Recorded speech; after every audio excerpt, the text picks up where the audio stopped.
Okay, I'm going to introduce you to something called the Transpose Line in Zbrush on the iPad. It's been on Zbrush on the desktop for years and years, and quite often I hear people saying they absolutely hate it. And I'm going to show you why. I always know the people that hate it don't really know how to use it. So let's have a look at the Transpose Line and see if it's something that you want to have a play with.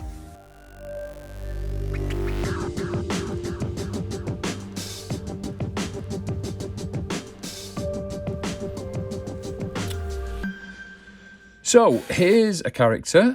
This is called the Deer Hunter. I made this in Zbrush on the desktop, and I've worked with it in several videos, several parts of the course, and that I've recently released, and all kinds of uses, including printing it. So he's actually sat here on the desk next to me.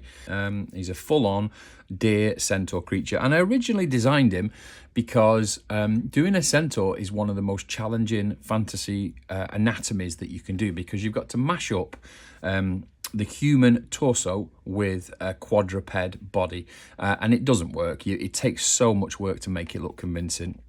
Some films like The Lion, the Witch and the Wardrobe have done it quite well, and some of the newer films like Percy Jackson have done some good goes at doing a centaur. But it's very hard because you're mashing up something that fits onto the rib cage of a horse, essentially, or a deer or whatever. So that's why I did it. And the point that I was making with him is, say, for example, he wants to pick, in this case, fox poo out of the back of his hoof. Can his anatomy do it? So I was using it as a way to explore that. So when you're exploring a character, you want to explore how to pose it. And you can see here he's fully posed. So what's a good way of quickly posing him? Well, so you could just pull him around with the move tool. You could mask off certain areas, and that works fine. That works absolutely fine. If you hit this little button at the bottom, that's the Gizmo. Because I'm on the Deer Hunter's body here, you can see I can move him around as I need to, but that's not going to help me in any way to pose him. And as I've said, I could just paint with this, obviously this little circle that we use. So for example, I could go in, I could mask off a certain part of his arm, like so. I could invert the mask if I need to, and then I could use the Gizmo by putting it in the right sort of place, and then moving it again. All of this just takes too long. It's this is not something that I ever do. This is such a pain to do it, and you can see obviously it does move it, but there's problems with the joint because it's high res here. So there is a much better way to do it than slowly masking it like that. So let me just get back to our base level and I'll show you. So I'll just clear that mask, and we'll start with the character as he is. Now, one of the big things I always bang on about is having multiple subdivision levels for a number of reasons, and this is going to be one of those reasons. So obviously it's a high-res character at the moment. It's up in the high millions. You can see it's struggling a little tiny bit because it's so high. But I've got all my subdivision levels in this. So if you come down here, you can see I've got my 5 levels of subdivision. So let's come down them one by one. You can see it getting smaller and smaller and smaller in the polygon count. There you go. And that's a Z-remeshed low-res version of the model. This is the one that we would UV map. This is the one that before I pose it, this is the one that I would send out to to have the UV map done professionally, or to be done with Cozy Blanket, or on the PC or the Mac or whatever. But the great thing about it at this level is we can now manipulate it, and in fairness, we can do this with the Gizmo. We could do what we did before. We could mask it a bit and use the Gizmo, but there's a much better tool than that. So if you hold down on the Gizmo button, you get this, which is the Transpose Line. So let me just clear the screen a little bit for you so you can see what I'm doing.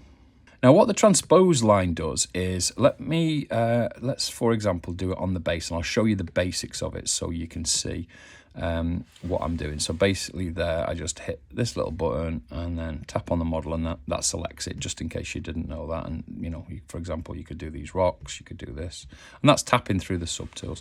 So we obviously want our little base here, and it's just a cylinder that's had its edge smoothed off, so it's nothing special at all. And again, this has got multiple levels, so I can go all the way back down to a nice low res.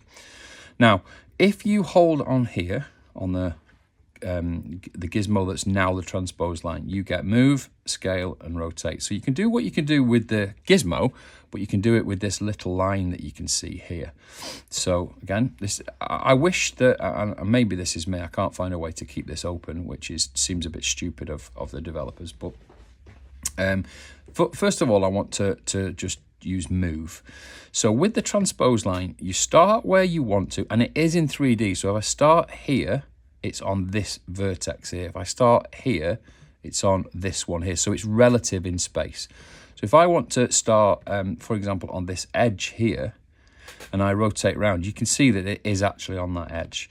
And a good thing to know at this point is snapping it is a you know, with perspective off is probably the best way to do this. So you can always make sure you're absolutely bang on to the perspective. So for example, if I wanted to rotate it this way, with the gizmo, I would just, you know, select in the gizmo. But with this thing, I just come out here, drag it to the edge, and you can even drag out over the edge like that. Make sure it's, you can see it. So I'll just hold on it again so it's open. We are definitely on move, but I don't want move, I want rotate. To rotate, where I started is my pivot point. So as you can see, that's now a pivotable item. Two fingers to undo. If I draw it again here and rotate, it rotates from here. If I draw it from here, it rotates from here. So that in itself is quite useful. What about scaling? Well, normally the normal gizmo is better for this. But sometimes you might want a specific scale in a specific way from a specific point. So we'll drag it out and scale it up or down. So that can be useful. Not overly useful. So you might want to drag it from that middle and scale it down from there. So in fact it wasn't working, so let me just tap in again. It's on move, that's why. So scale it down there and bring it in and scale it like so. So that can be useful. Some things to know about this transpose line: if you draw it out, it gives you 3 sticks, and they've got different meanings on different move, scale, or rotate settings. So it's always the pivot point at this end. This end one here is always the one that drives it. So for example, you can see me struggling with the tapping of it. I do find it, it's badly designed for how you use it, but the actual tool is great. So for example, we're on rotate now, and I draw it out again, and it's this end one, the last one that I do, that is doing the moving. If you use the middle one, like so, you're going to get it from a different angle with rotate, so it can be a little bit painful there. So I'm just tapping through. If you use the move tool and the end one, you get it to scale like that. I don't use that hardly ever. And if you use the middle one like that, it's going to move it as a whole. So if you want to move an entire object like that, that will move the pivot point. And with move, just be careful of this thing that can happen. So this can compress your model down starting from a certain way. Now, sometimes that's good, because sometimes you might want to flatten the base. You want to bring it up from the bottom. Again, there's better tools in Zbrush now than that. You wouldn't want to do this. You wouldn't want to start by drawing down here and then bringing up like that. That is something I used to do, but there's much better tools. There's knife tools now and all those kind of things. So this is what this tool is for. You got move, scale, and rotate along an axis line. So you might say, well, I just like my gizmo for that. And you could turn that transpose line off, and you could just basically do everything that I've just said, almost everything that I've just said, with the good old gizmo. And honestly, quite a lot of the time you might want to do that, but this is where it gets interesting. So you now got a rough idea of what I'm talking about. So I'm on this model now, and we'll switch it to transpose line again. And I want to, for example, I want to pose this body a bit more. So I could start masking it out, mask out the head, mask out the, you know, whatever I need to. But what if I could just twist that body a little bit by using this tool? I've just noticed actually that I've moved the floor quite significantly. So I'm going to go back and put it back to where it should be. So it's not causing us a problem. So back to our body. And we'll go back to what we said, and we want to twist this body. So again, we could go and paint it and mask it out, but why not be on our transpose line? And if we now hold this button here and we drag that transpose line, it'll drag a mask. So you can see there I've dragged out the arm, and it's quite successfully dragged all the way up this topology and all the way up to this shoulder. And if I get closer and I drag in a smaller area, you can see there it'll make it a finer gradation. So you could really get it up over that geometry. So if you hold it down and tap off the model, it will invert it. So we can basically go back and forward with the inversion, so that could be quite useful. And you can also just keep adding to it. So for example, I might want to say hold that down again and start it from here, and it'll carry on up that arm and then up this arm, down this head and down into the body. So keep doing it again and again until I get a nice tight little line across this body here. If I can zoom right in and then hold this button again and just go really slowly along here. Just get it nice and clean along here, so it's just on that belly line there. Now you could tap and tap on the body and it will blur it if you wanted to, but now we've got the top half completely masked and we've got the bottom half unmasked, which maybe I don't want, maybe I do want, but in this case I'll just invert that. Now I'm just going to turn off things like the eyes for now, we don't want to see them.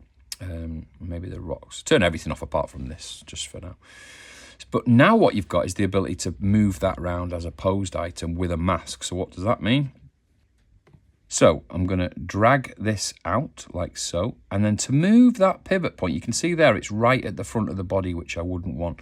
So take the middle of the line and drag it backwards like that. So in space now, with the line, I'm moving that first point that I laid down into the center of his abdomen, like so. And when you've got it where you think it's right, now you've got the ability to use the rotate from that pivot point with the unmasked area. So watch, see how it's bending? So I've now got a really cool way to really manipulate this character in a very controlled way. Now, it feels a little bit janky with me doing it. It's taken me quite a while to do it. But once you get used to this, trust me, this is a super, super easy way to, to pose a character. It categorically blows away just using the gizmo. So let's do that again. So we'll do Control, strike up and get rid of that mask. And we'll try maybe this arm here, which is actually... well, now I've moved it a little bit. It's not even, there you go. I just moved it back, double tapped it back. It wasn't even conflicting with this this thigh area here. But try that again now with the transpose line. I'll draw up this arm. So bring it up here. Oops, moved it by mistake. Or we could go the other way this time. We could come back down, hold it down and drag it down that arm like so. Really carefully, slowly, slowly, slowly until we've got it. Once we've got a nice blend around that corner, we're already on the rotate, so it shouldn't be a problem. And we'll just go like this. And now we've got a really nice joint movement there. Reposition it. And then carry on. It needs to be more in the center. And then I can bring the arm like that. If I want to rotate it up, I can bring it out the back like this. Like so, and it really gives you control over this posing. Let's do it again. So move it down somewhere like this. So move it down just to this joint here, maybe a bit tighter. So again, you can just refine it and refine it. Once you get used to this, it's super, super quick. Trust me, it's not difficult once you get used to it. I could come up the arm instead. You can see if I get tighter and tighter, it will give me a nice blend there. So tap and tap off the model and invert it, and we're still on rotate. So now when you rotate something, you want it to compress. We often get with rigging, we get problems around these sort of joints.